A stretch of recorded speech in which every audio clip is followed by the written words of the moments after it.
perjuangan Rasulullah di akhir hayat beliau. Apa perjuangan Nabi? Di saat Nabi ingin meninggalkan dunia, pertama sekali datang. Di saat itu Allah Subhanahu wa taala memerintahkan malaikat Israel sebagai malaikat pencabut nyawa. Wahai Israel, ini sudah waktunya kekasihku Muhammad menghadap saya.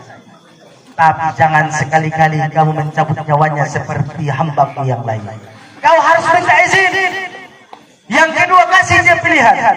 Hidup di dunia sampai hari kiamat, atau ila rafiqil a'la, bertemu dengan saya. Diketok pintu oleh malaikat Israel. Assalamualaikum. Rasulullah sakit parah. Rasulullah di saat itu berada tertidur atau beringan di atas pangkuan Sayyidatina Aisyah. Di situ ada Sayyidatina Fatimah. Wahai pemberiku, lihat siapa yang datang, siapa yang mengucap salam, siapa yang di balik pintu. Sayyidatina Fatimah melihat yang di luar. Waalaikumsalam, kata Sayyidatina Fatimah.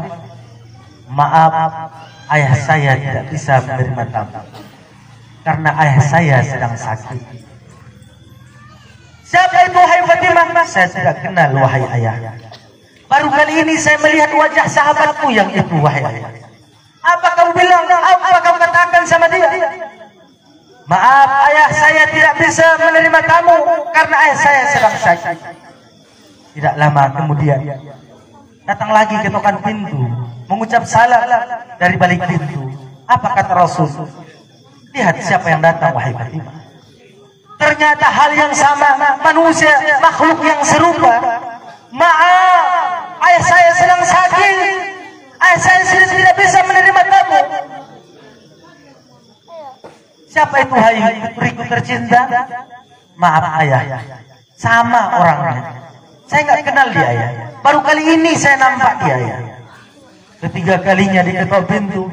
Assalamualaikum ya Rasulullah. Waalaikumsalam, kata Nabi. Wahai putriku tercinta, buka selebar-lebarnya itu pintu. Itu adalah malaikat Israel. Hadirin yang dimuliakan oleh Allah Subhanahu wa taala. Derayan air mata membasahi manusia-manusia yang ada di sekeliling Nabi di saat itu. Menangis Sayyidatina Fatimah. Sayyidina Ali di saat itu juga ikut menangis. Aisyah di saat melihat Rasulullah sakit sudah menangis. Ditambah lagi Sayyidatina Aisyah sudah tahu malaikat Israel sudah tiba. Siapa yang tidak menangis jauh dengan kekasihnya? Pasti berderayan air mata. Pasti air mata akan berjatuhan kalau kita memang cinta kepada seorang dan kita akan berpisah dengannya. Contoh, kita berpisah dengan orang tua kita, ayah yang meninggalkan kita selama-lamanya, ibu yang mengandung kita 9 bulan 10 hari, dia pergi menghadap Allah dan tidak akan kembali lagi, tinggal hanya nama saja. Kita sangat bersedih. Sayyidatina Fatimah menangis sangat luar biasa. Tafadhalu dukhul ya Israel. Silahkan masuk wahai Israel. Sayyidatina Fatimah tidak bisa lagi berbicara apa-apa. Sayyidatina Aisyah yang berbicara adalah air mata, desakan air mata yang sangat luar biasa. Sayyidina Ali hanya menundukkan kepala sambil menangis. Wahai Israel, apakah sudah waktunya? Betul ya Rasulullah. Tapi ini ada tawaran ya Rasul. Apa tawaran itu? Pertama, apakah kamu mau hidup sampai hari kiamat? Yang kedua, atau menghadap Allah. Dengan lantang Rasulullah menjawab, ila rafiqil a'la. Seorang perindu pasti ingin secepatnya bertemu yang dirindukan. Rasulullah sangat rindu kepada Allah. Saya ingin bertemu dengan Allah. Saya nggak lagi butuh dunia ini semua. Biarkan putri saya yatim, biarkan juga istri-istri saya jadi janda, sahabat saya merasa kehilangan karena saya rindu kepada Allah. Baiklah wahai Muhammad, kasihnya Allah. Tapi tunggu dulu Israel. Lihat Rasulullah. Tunggu dulu Israel sebelum kau cabut nyawa. Ada apa ya Rasulullah? Ummati, ummati, ummati. Kalaulah saya menghadap Allah, bagaimana keadaan umatku nanti? Apa jaminan bagi umatku ya Israel? Kalau tidak ada jaminan bagi umatku, saya tidak mau menghadap Allah Rabbul Jalil. Lihat bagaimana perhatian Rasulullah kepada kita. Saat itu Rasulullah Shallallahu Alaihi Wasallam, nyawa beliau sudah dekat, yang dipikirkan adalah umat. Kita sendiri yang dipikirkan beliau. Saya tidak tahu ya Rasulullah. Tanya dulu Allah, pergi menghadap Allah. Saya tidak mau meninggalkan dunia dan meninggalkan umatku sebelum saya memastikan keadaan umatku. Kurang cinta apa lagi Rasulullah kepada kita? Tidak lama kemudian malaikat Israel datang dan didampingi oleh malaikat Jibril alaihissalam. Dijawab oleh malaikat Jibril, ya Rasulullah, umatmu akan diampuni oleh Allah semua dosa-dosanya dan dia akan dimasukkan ke dalam surga bersamamu 1 tahun sebelum ia wafat dan ia sudah bertaubat. Apa jawaban Nabi? Tidak ya Jibril, itu terlalu lama untuk umatku. Minta sama Allah lebih ringan lagi. Tahu Rasulullah kita jarang taubat, tahu Rasulullah kita ahli maksiat. Setiap saat kita berdosa dan berdosa. Tidak ya Jibril, itu terlalu lama untuk umatku. Minta sama Allah lebih ringan lagi kepada umatku. Tidak lama kemudian datang lagi malaikat Jibril. Ya Rasulullah, sudah dapat keringanan kepada umatmu. 1 bulan. 1 riwayat, 1 bulan. Umatmu sebelum meninggal dan dia bertaubat dengan taubatan nasuha, maka umatmu bersamamu masuk ke dalam surga. Apakah Rasulullah tersenyum? Apakah Rasulullah menerima? Tidak, wahai Bapak Ibu yang dimuliakan Allah.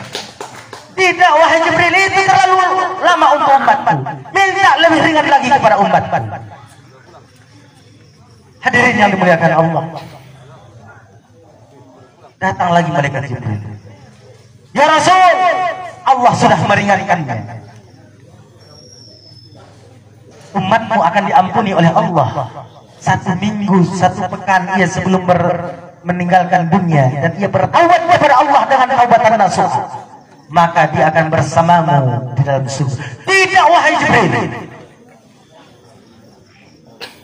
Sampai wahai Bapak Ibu yang dimuliakan Allah, negosiasi antara Allah dengan Rasulullah melalui malaikat Jibril untuk umatnya. 1 hari taubat umatmu, taubatnya diterima oleh Allah dan dia meninggal dunia, maka dia akan bersamamu ke dalam surga. Tidak wahai Jibril. 1 jam ya Rasulullah. Tidak ya Jibril. Apa permintaan terakhir? Apa kata Allah melalui malaikat Jibril? Malam yughargir. Sebelum umatmu bergerah, sebelum nyawanya sampai ke tenggorokan, dia bertaubat kepada Allah, taubatnya diterima oleh Allah, dia taubatan nasuha, maka dia bersamamu ke dalam surga. Lihat kasih sayang, perhatian, pengertian Rasulullah kepada kita umatnya. Apa kata Rasul? Ya Israel, laksanakan tugasmu. Saya sudah siap menghadap Allah. Malaikat Israel mencabut nyawa Nabi Muhammad. Sakitnya luar biasa perasaan Nabi Muhammad. Ya Israel, lebih pelan lagi ya Israel. Inilah yang paling pelan saya mencabut nyawa makhluknya Allah. Ya Rasulullah, kalau begitu ya Allah, kata Rasulullah lagi, timpakan semua rasa sakit pencabutan nyawa kepadaku. Jangan kau berikan kepada umatmu ya Rabb. Lihat, semua sakitnya pun ditanggung oleh Nabi. Sakitnya kita menghadap Allah ditanggung oleh Nabi. Laparnya kita pun ditanggung oleh Nabi. Kurang apa lagi kita ini terhadap Nabi? Apakah masih ada alasan kita tidak cinta kepada Rasulullah? Hadirinul hadirat yang dimuliakan oleh Allah Subhanahu wa taala. Inilah kekasih kita yang kita peringati hari ini. Mari kita mendekat kepada Nabi. Apapun profesimu, hai Bapak. Apapun profesimu, hai Ibu, tetap Rasulullah adalah idola yang harus kita idolakan. Kau mengidolakan seorang penyanyi, kau mengidolakan seorang ahli bola, pemain bola, Messi, Cristiano Ronaldo dan sebagainya. Hati-hati kau mengidolakan artis Korea, hati-hati kau mengidolakan artis-artis Bollywood, Hollywood, Good. Hati-hati Bapak Ibu semua yang dimuliakan Allah. Nabi yang bilang almar'u ma'aman mahab. Seseorang itu nanti akan dikumpulkan bersama orang-orang yang ia idolakan. Kalau Messi masuk neraka, ahli neraka, kau akan dikumpulkan ke neraka juga bersama Messi. Kalau artis-artis Korea, mereka andaikan ahli neraka, kau akan juga dikumpulkan bersama mereka ke neraka. Makanya hati-hati. Mari kita idolakan Rasulullah. Mari kita bumikan Rasulullah. Mari kita hidupkan ihya sunnah di tengah-tengah keluarga kita. Mulai dari sejak dini kita hidupkan sunnah Rasulullah. Kalaulah pecinta dan seorang perindu di setiap saat dan keadaan, yang ia ingat adalah yang ia cintai dan ia rindui. Contoh kecil, kita masuk ke dalam rumah, punya aturan. Nabi punya rumah, Nabi manusia, namun ingat al-bashar lakal bashar. Betul, Nabi itu manusia, tapi bukan manusia biasa. Nabi punya rumah, punya keluarga sama dengan kita. Bagaimana cara Nabi masuk dalam rumah? Itu yang perlu kita contoh kepada Nabi. Di saat kita masuk rumah, ingat Rasulullah. Rasulullah masuk rumah bagaimana? Dengan kaki kanan. Karena Rasulullah masuk dengan kaki kanan, dia juga mengucapkan salam masuk rumah. Pokoknya semua harus kembali kepada Nabi. Nabi makan karena jaiz bagi Nabi makan. Harus bagi Nabi makan. Makanya kita harus kita tahu yang wajib bagi Nabi, mustahil bagi Nabi, juga harus bagi Nabi. Belum sempurna iman kita. Dalam kitab Kifayatul Awam yang dibaca di Mustafaliyah, tauhid di sana dijelaskan belum sempurna iman seseorang kalau dia belum tahu aqaid yang 50, yang wajib, yang mustahil, yang harus bagi Allah dan Rasulullah. Bagaimana mungkin kita cinta sama Allah sementara sifat-sifat Allah juga hal-hal yang wajib bagi Allah, yang mustahil bagi Allah, yang Rasul yang jaiz bagi Allah kita nggak kenal, nggak tahu sama sekali. Bagaimana mungkin kita cinta sama Nabi, sifat yang wajib bagi Nabi kita tidak tahu, sifat yang mustahil bagi Nabi kita tidak tahu, sifat yang jaiz bagi Nabi kita tidak tahu. Hari ini kita punya alasan, saya tidak punya waktu untuk belajar lagi, saya malu untuk belajar. Bukankah agama yang menyuruh minal mahdi ilal lahdi, dari buayan sampai yang lahir? Hari ini kau banyak jawaban, silahkan 1001 jawaban bisa kau utarakan, bisa kau lontarkan, bisa kau ucapkan hari ini. Tapi di hadapan Qadirul Jalil Allah Subhanahu wa taala, di saat itu pengadilan yang sebenarnya akan meminta pertanggungjawaban dari apa yang mau kau jawab nanti di hadapan Allah. Saya sibuk ya Allah, makanya saya tidak bisa menuntut ilmu. Mana kamu lebih sibuk daripada Nabi Sulaiman? Saya sibuk ya Allah mengurusi penyakit saya. Bagaimana dengan kekasihku juga, Nabiku, Rasulku, yang saya uji dengan beberapa penyakit? Mana yang lebih parah? Saya sibuk ya Allah mengurusi anak-anak saya. Hadirin wal hadirat yang dimuliakan Allah, nggak ada satupun kelolosan nanti di hadapan Allah. Nggak ada kata-kata tidak wajib belajar kalau sudah tua. Wajib belajar. Minal mahdi ilal lahdi, dari boyan sampai liang. Tidak harus formal, tidak kita harus masuk pesantren, kita tidak harus masuk sekolah, tidak. Kita tidak harus duduk di bangku sekolah, tidak. Adakan majelis-majelis ilmu di kampung kita ini. Hadirkan para guru-guru kita di sini. Tapi ingat, guru-gurunya yang akidahnya Ahlus Sunnah wal Jamaah. Bukan hanya atau bukan gurunya yang senantiasa atau ustadznya yang selalu membidiah-bidiahkan orang terus. Hadirinul hadirat yang dimuliakan Allah. Atau inilah salah satu jalannya. Kita masukkan anak-anak kita ke Mustafawiyah. Mereka bawa nanti segudang ilmu dari sana. Belajar kepada mereka. Jangan malu belajar. Malulah kepada Allah. Nabi yang bilang menuntut ilmu wajib terhadap umat yang muslim dan muslimat. Kita tidak mau menuntut ilmu. Apakah seperti itu pecinta Nabi? Seorang pecinta pasti mengikuti apa semua kata-kata Rasulullah. Seorang pecinta pasti akan melakukan apa yang disuruh oleh yang dia cintai. Bahkan apa yang disenangi oleh Nabi yang ia cintai pasti ia lakukan walaupun tidak disuruh. Maka hadirinul hadirat yang dimuliakan oleh Allah Subhanahu wa ta'ala, masih banyak hal ihwal keadaan Nabi, bagaimana cintanya Nabi kepada kita, bagaimana salatnya Nabi untuk kita, bagaimana doa-doanya Nabi di setiap malam untuk kita, bagaimana perjuangan Nabi untuk kita. Dan terakhir adalah dalil. Mim ha mim dal Muhammad. Dalilnya dawamuddin.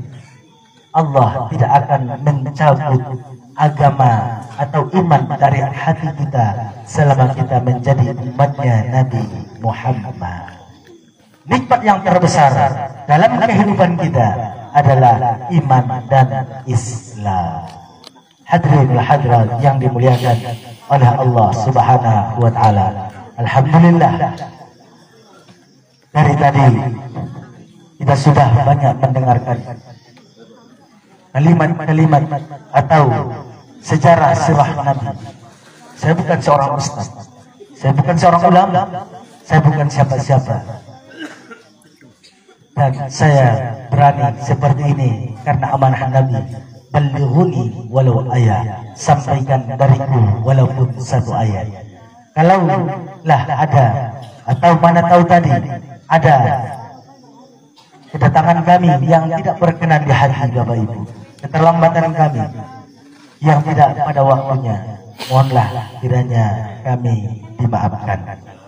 Dan juga semua penyampaian saya yang terlalu keras atau mungkin ada yang menyinggung hati Bapak Ibu, mohonlah kiranya dimaafkan, sehingga tidak ada nanti persangkutan pautan kita lagi di hadapan Allah Subhanahu wa ta'ala menuju surganya Allah. Bapak Ibu yang dimuliakan Allah, mudah-mudahan ini adalah awal pertemuan kita nanti bersama Rasulullah di akhirat. Andaikan yang bicara ini, yang ahli maksiat ini, yang banyak dosa ini sudah ditulis Allah menjadi ahli neraka, mohon Bapak Ibu yang dimuliakan, syafaatkan saya, tolong saya dari siksa neraka. Hari ini kita bertemu karena Allah, dan kita akan berpisah karena Allah. Karena malam ini juga kami akan meninggalkan rantau Parapat, kami akan kembali ke Mandailing karena di sana masih ada tugas-tugas lagi. Mohon maaf atas kesalahan kekhilafan kami, dan mohon doanya atas keselamatan kami. Mudah-mudahan di perjalanan kami diberikan keselamatan dan kesehatan, kembali bertemu dengan keluarga, dan mudah-mudahan kami tetap ikhlas untuk menyebarkan dakwah Islam ini. Dan mudah-mudahan kita bertemu lagi di lain waktu. Mendokter nyelak nama lomang kuling sian alak Mandailing, jambatan di Godang, pambulusan di Adian Bania, pamatang dan ayah umat nagodang, anggo pambutuan nada sadia. Hadani Allahu wa iyyakum ajma'in wal 'afwu minkum. Wassalamu alaikum warahmatullahi wabarakatuh.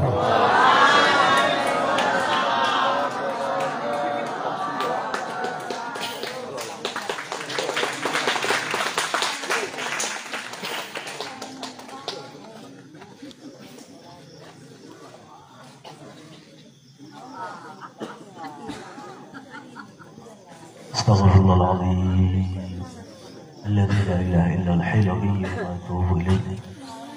A'udzu billahi minasy syaithanir rajim. بسم الله الرحمن الرحيم الحمد لله رب العالمين والصلاة والسلام على أشرف الأنبياء والمرسلين وعلى آله وصحبه أجمعين. اللهم ربنا ظلمنا أنفسنا وإن لم تغفر لنا وترحمنا لنكونن من الخاسرين. اللهم اغفر لنا ذنوبنا ولوالدينا وارحمهم كما ربيانا صغيرا. ولجميع المؤمنين والمؤمنات والمسلمين والمسلمات الأحياء منهم والأموات برحمتك يا أرحم الراحمين. اللهم يا جامع الناس ليوم لا ريب فيه كما جمعنا في هذا المكان اجمعنا بنبيك سيدنا محمد صلى الله عليه وآله وسلم. اللهم إنا نسألك متابعة نبيك ورسولك سيدنا محمد صلى الله عليه وآله وسلم في الأقوال والأفعال. اللهم لا تحرمنا شفاعته. اللهم لا تحرمنا شفاعته. اللهم لا تحرمنا يا ربنا شفاعة نبيك سيدنا محمد صلى الله عليه وآله وسلم. اللهم اغض السلامة والعافية لنا وإلى عبادك في برك وبحرك برحمتك يا أرحم الراحمين. اللهم يا حي يا قيوم يا ذا الجلال والإكرام يا هنان يا منان فاغفر لنا ولأمة سيدنا محمد. اللهم ارحم أمة سيدنا محمد. اللهم استر أمة سيدنا محمد. اللهم اجبر أمة سيدنا محمد. اللهم فرج عن أمة سيدنا محمد صلى الله عليه وآله وسلم. ربنا آتنا في الدنيا حسنة وفي الآخرة حسنة وقنا عذاب النار. وصلى الله وسلم عليه والحمد لله رب العالمين. سبحانك اللهم وبحمدك اشهد ان لا اله الا انت استغفرك واتوب اليك وصلى الله وسلم عليه والحمد لله رب العالمين والسلام عليكم ورحمه الله وبركاته.